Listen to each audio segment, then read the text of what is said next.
Hola mis queridos chicos de octavo, este es el video que les había prometido para hacer un resumen de algunos de los conceptos que hemos trabajado y que pues puedan tener mayor claridad y sea más ágil el momento de estudiar y que puedan revisar en su libro muchísimo más fácilmente. Nosotros hemos estado trabajando sobre el cuerpo humano, ¿sí? Básicamente, el cuerpo humano se puede clasificar según su género sexual biológico en machos y hembras, lo que nosotros conocemos culturalmente como hombres y mujeres. Esto se debe a la interacción de los cromosomas X y los cromosomas Y, los juegos del azar de la genética.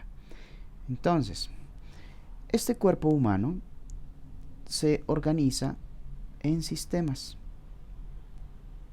Los sistemas, ¿qué son? Los sistemas, como lo hemos visto en clase presencial, son el conjunto de tejidos y órganos.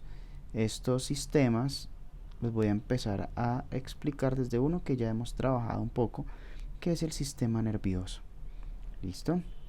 El sistema nervioso básicamente es el que comanda el cuerpo mediante el impulso nervioso, ¿sí? Y está compuesto por unas células especializadas, ¿sí?, que se llaman las neuronas, pero ellas se apoyan también en otras células que se llaman las células gliales. Cuando hablamos de las neuronas, debemos tener en cuenta algunas cositas sencillas, que las neuronas las podemos clasificar en dos formas: por función y por estructura. Por función, las sensoriales, interneuronas y neuronas motoras, y por estructura, monopolares, bipolares y multipolares.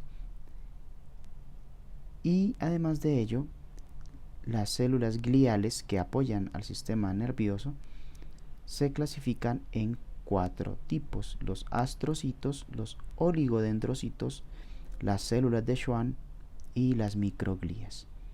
Este sistema nervioso es un sistema nervioso muy bien organizadito.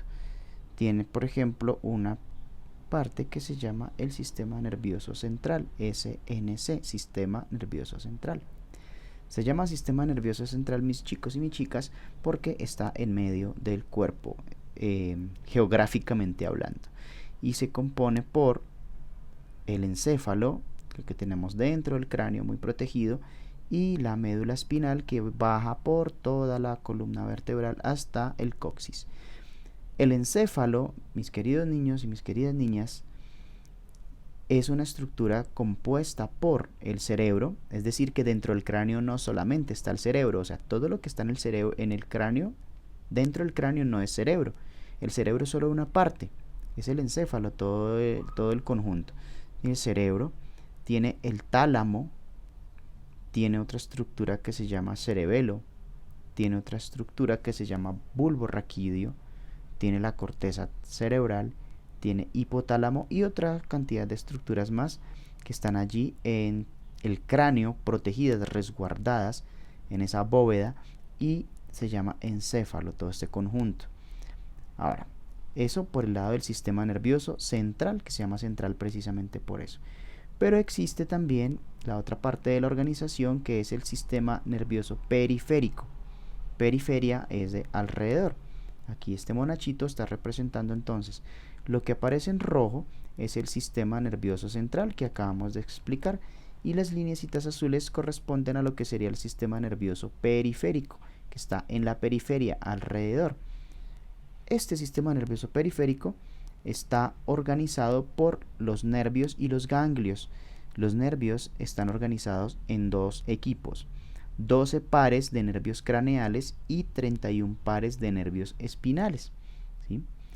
Todas esas lineecitas azules que aparecen en ese mamarrachito corresponden a los nervios. Ahora, este sistema nervioso periférico también está organizado en el sistema nervioso somático, que es el voluntario, y el sistema nervioso autónomo, que es el involuntario. Es decir, todas las acciones que nosotros realizamos de manera consciente, como mover un brazo, mover los labios o en este momento estar hablando para ustedes en el video, se ejecutan a través del sistema nervioso somático o voluntario.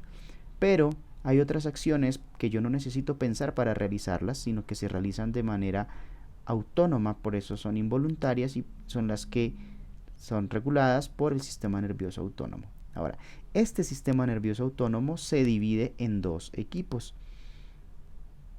Uno se llama el sistema parasimpático y el otro se llama el sistema simpático.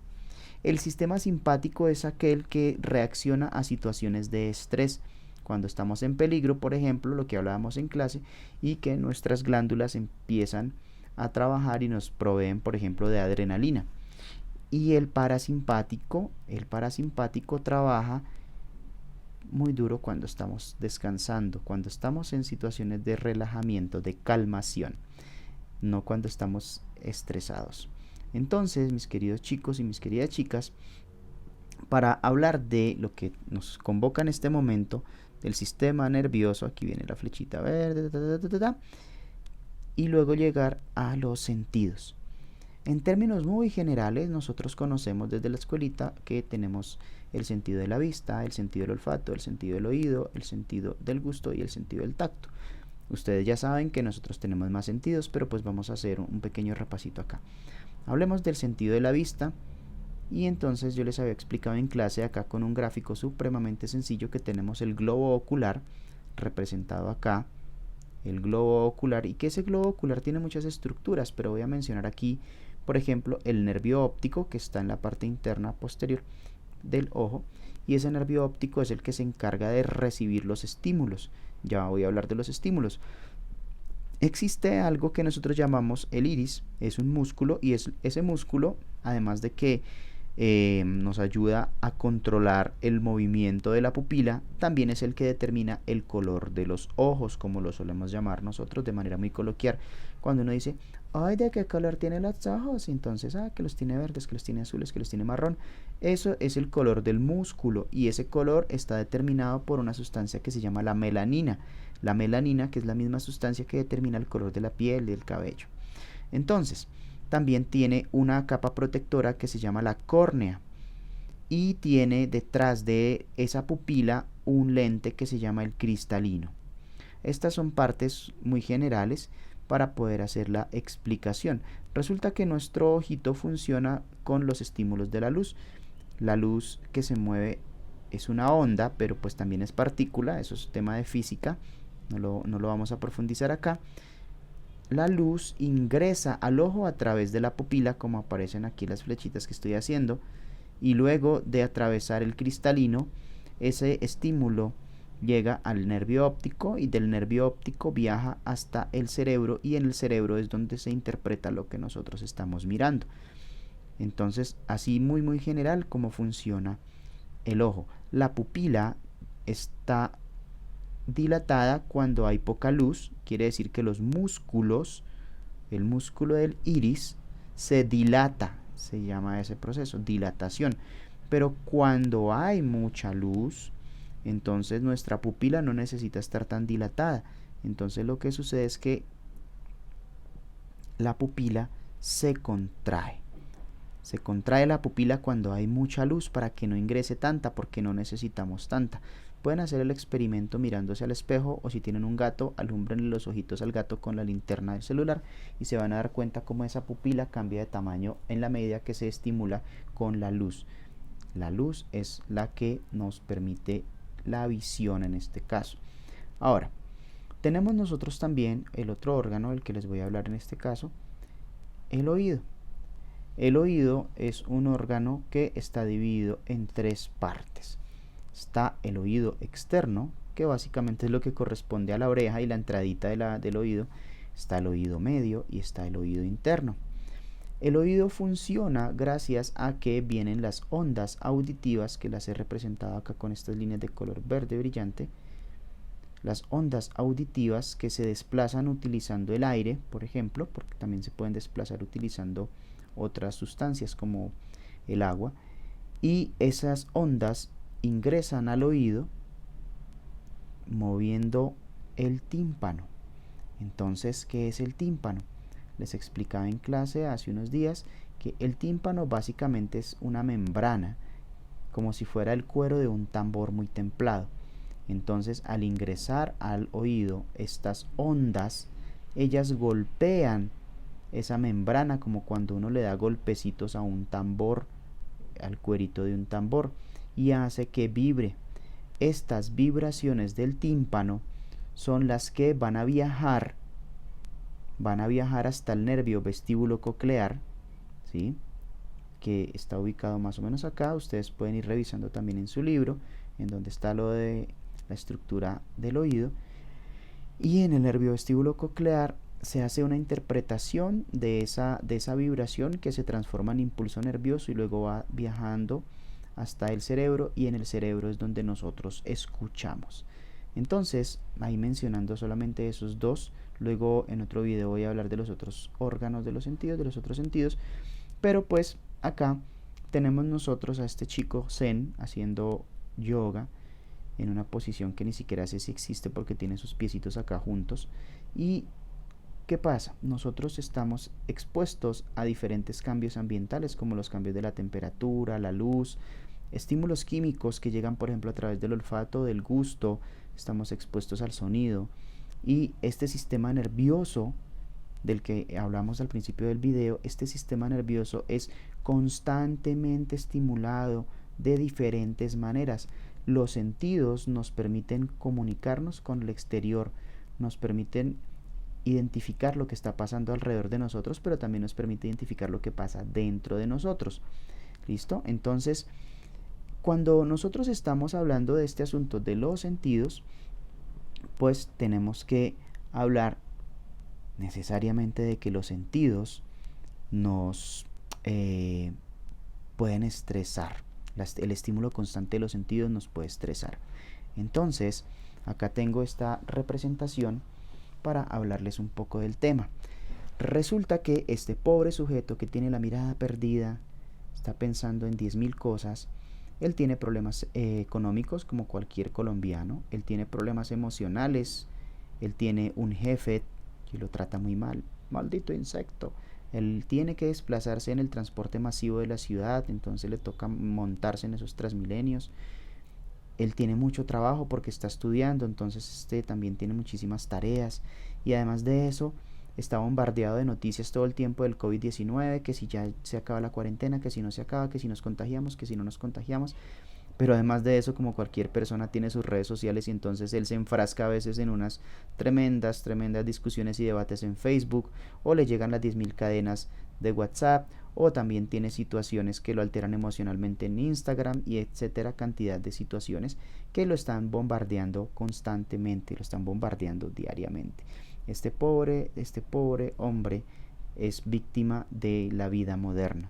Entonces, este caballero, que padece de todas estas situaciones que lo estimulan constantemente, tiene unas reacciones. Entonces, ¿qué pasa? Nosotros tenemos en nuestro cuerpo diferentes glándulas. Aquí estamos mencionando, por ejemplo, que tenemos la hipófisis, que está ubicada allá en el encéfalo, adentro de nuestro cráneo, como mencionábamos hace un rato. Está la tiroides, está el timo, tenemos las glándulas suprarrenales, tenemos el páncreas, tenemos las gónadas. Este es un híbrido acá porque aparecen las gónadas femeninas, que son los óvulos, y aparecen las gónadas masculinas, que son los testículos. Toda esta cantidad de glándulas produce una serie de hormonas. Esas hormonas, mis queridos niños y mis queridas niñas, son responsables, por ejemplo, de actuar sobre el metabolismo de este ser humano. El metabolismo, pues que ahorita les explico de qué se trata, les recuerdo de qué se trata el asunto del metabolismo, pero resulta que estas hormonas, algunas de ellas, como por ejemplo el cortisol, como por ejemplo la epinefrina, como por ejemplo la norepinefrina, son hormonas vasoconstrictoras. Es decir, estas hormonas, dentro de las muchas cosas que hacen en el cuerpo, es que hacen que nuestras venas y arterias se compriman, se hagan más delgadas. Es decir, si una de nuestras venitas, por ejemplo, tiene este diámetro, este calibre como si fuera un tubo. Cuando actúan las hormonas, entonces ella se hace más delgada, se hace más delgadita, es decir, se hace más angosta. Por lo tanto, aumenta la presión arterial, quiere decir que la sangre viaja muchísimo más, con muchísima más presión. Ahora, eso quiere decir que ellas afectan el ritmo cardíaco de la persona, entonces aumentan la tensión arterial. Asimismo, pues estas situaciones generan unas reacciones como por ejemplo que aumenta nuestra velocidad, aumenta nuestra fuerza, la agudeza del cerebro, la agudeza visual, ¿sí? Acelera el metabolismo, por eso estábamos hablando acá del metabolismo. El metabolismo básicamente es un conjunto de procesos relacionados con la asimilación de sustancias que consumimos y la transformación de esas sustancias en energía. Entonces, este pobre caballero que es víctima, una pobre víctima del estrés, como lo estábamos viendo acá, una pobre víctima del estrés, es una persona que está inundada de esas hormonas y que esas hormonas le pueden generar diferentes situaciones de salud. Entonces, esas situaciones de salud pueden irse poniendo cada vez más y más graves. Por lo tanto, esas situaciones de salud pueden atacar al corazón de este sujeto, pobre sujeto, porque ese constante bombardeo de hormonas hace que nuestro corazón lata más rápido y vaya empezando a dañarse. Too fast, too furious. Entonces nuestro corazoncito se empieza a deteriorar. El corazón bombea la sangre muchísimo más rápido y con más fuerza, con más violencia. Aumenta la frecuencia respiratoria, ¿cierto? ¿Y por qué pasa esto? Pues porque necesitamos un oxígeno para el cuerpo, ¿sí? Necesitamos respirar más rápido y que ese oxígeno viaje más rápido a las células de nuestro cuerpo para activar la energía. Y esa energía pues está representada en una molécula que se llama glucosa. ¿Y qué sucede si nosotros nos exponemos constantemente a esto? Pues que nuestro cuerpo se va a empezar a deteriorar, y vamos a empezar a sufrir, a padecer algunas enfermedades, como por ejemplo con muchísimo estrés podemos padecer el síndrome de Cushing. El síndrome de Cushing, que es un síndrome que se genera, entre otras cosas, por el estrés. Pero también podemos sufrir de otras situaciones como por ejemplo gastritis. La gastritis no solamente nos da por no comer bien o comer a horas inadecuadas, sino que nos da por el estrés, por esa tensión constante. Las migrañas, por ejemplo. Las migrañas también se pueden generar por el estrés. También el síndrome de intestino irritable o síndrome de colon irritable, que estás tranquilo comiéndote algo y de repente te dan unos dolores de estómago terribles y te da soltura y tienes que ir corriendo al baño. Te puedes enfermar, por ejemplo, de hipertensión. La hipertensión arterial, muy alto, que quiere decir la hipertensión, es porque nuestra sangre viaja muy rápido a través de las venas y viaja con bastante presión. Entonces, todo esto son situaciones que pueden ser generadas por el manejo inadecuado de las emociones, del estrés, y todo esto pues está relacionado con nuestros órganos de los sentidos y cómo a través de ellos llegan todos estos estímulos. Mis queridos niños, esto fue un video para hacer un resumen, un repaso de lo que hemos estado trabajando en clase. Pues espero que estén pendientes de los próximos videos que les voy a seguir subiendo para seguirles ayudando con estos ejercicios. Un abrazo muy grande, bye.